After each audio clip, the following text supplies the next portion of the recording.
Hi dear viewers and welcome to Display Repair. In this video we're going to show you how to change the battery and the fuse on a multimeter like this one. In our previous videos we've shown you how to use the multimeter, mainly how to use it on a car, how to check the battery voltage, how to check the battery, how to check the fuses, how to check a bad ground connection and so on. If you haven't watched those videos, I'll leave a link in the corner of this video and in the video description so you can take a look. But what happens if the multimeter does not want to work? So you press the power button and there's nothing, and there may be digits that are barely visible on the display. In those cases, the most common cause of problems is a worn out battery, or if the multimeter isn't working at all, there might be a burnt out fuse inside the multimeter. All in all, we'll show you how to change those, so stay tuned.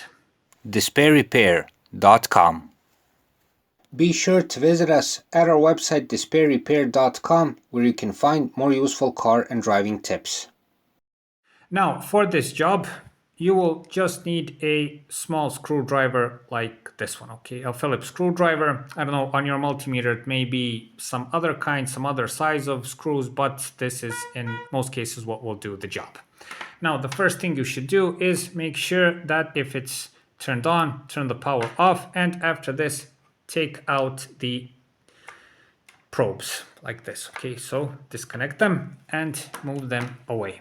After this, on most multimeters you will find screws on the back side which should be taken off, and we will do that right now.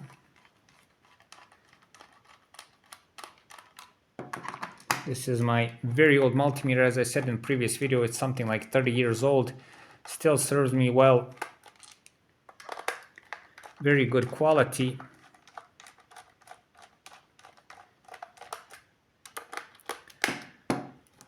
For something like 20 euros, you can buy yourself a really good multimeter similar to this one. Very good quality. Now that the Phillips screws are out, there's 4 of them. Put them aside.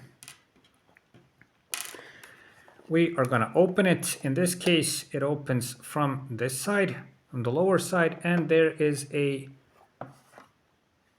lip right here, I'm going to call it like that, which holds the upper part of the casing in place. Okay, when taking it apart, have some patience and wiggle it a bit so it comes apart.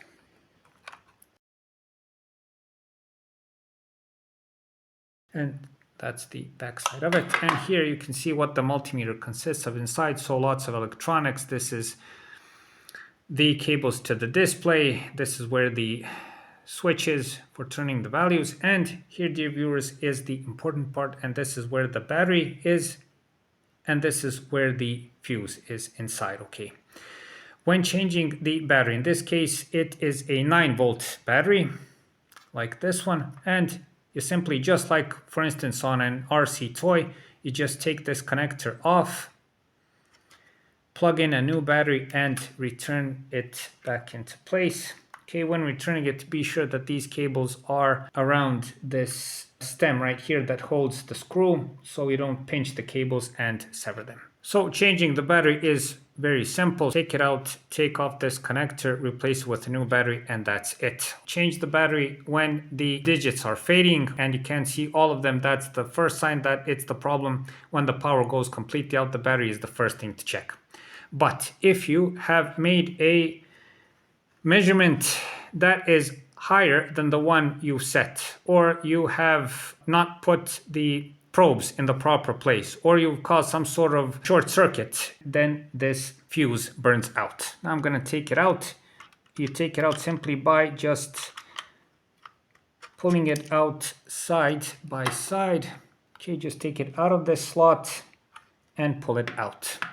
And as you can see, it is a simple fuse with glass casing. You can also see the value of the fuse, so you can buy the same one according to this. Okay, when buying another fuse in the store or an electronics part shop, take the fuse and buy according to that value. Okay, so let's say you bought another fuse and you want to return it. Just put it into the slot like this and just press it into place. Okay, make sure that it's evenly put into the slots right here and that it has a good connection.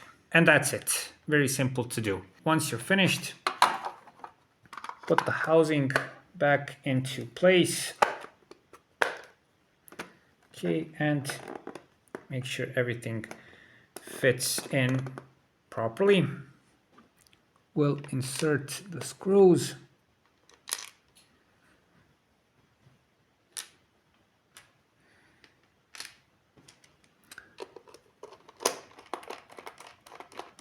Okay.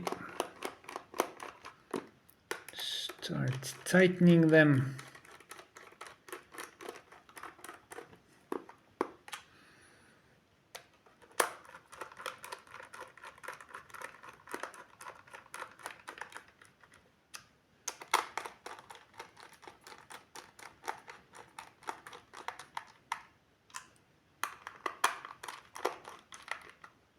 Okay, tighten just in a crisscross pattern. Don't over tighten so you don't damage the threads since it's plastic.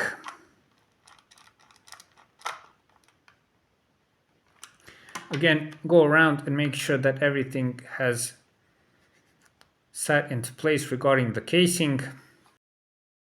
Here you also have this stand where it works properly, and that's it. Now, dear viewers, once you're finished, you can turn on the multimeter. As you can see, everything works properly. You can turn the switch, changes values properly, no problem. After this, connect the probes again. Once more, the black one goes on COM. The red one goes in most cases if you're going to measure voltage, if you're going to measure resistance and diffuse it for your car. This is the most common setting, and I personally leave it this way. So the red one goes on volts and ohms.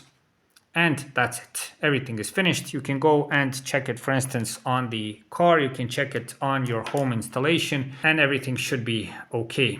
So once more for the end of this video, if you turn the power on the multimeter and there is nothing, so it's like this, the first thing you should check is the battery. Especially check and change the battery if the digits start fading. So there is a measurement, but you can't see the digits properly. And when the battery is really nearing its end, you may get inaccurate readings. Also be aware of that. If you've done some kind of measuring where you haven't made a proper setting, if you've not connected the probes properly, if you've set a lower value than you should, and if you've caused a short circuit or an overload within the multimeter, then check the fuse. In that case, when you turn the power on, there will be nothing. What's convenient is that when you open the casing of the multimeter while checking the battery, you can also check the fuse and see at the same time if everything is okay. So dear viewers, that's it for this time. I hope this video helps. Please like and subscribe. It's a huge help for what we're doing. Also, if you find the time watch or other videos,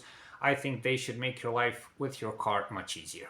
Thank you very much for watching, and thank you for your time.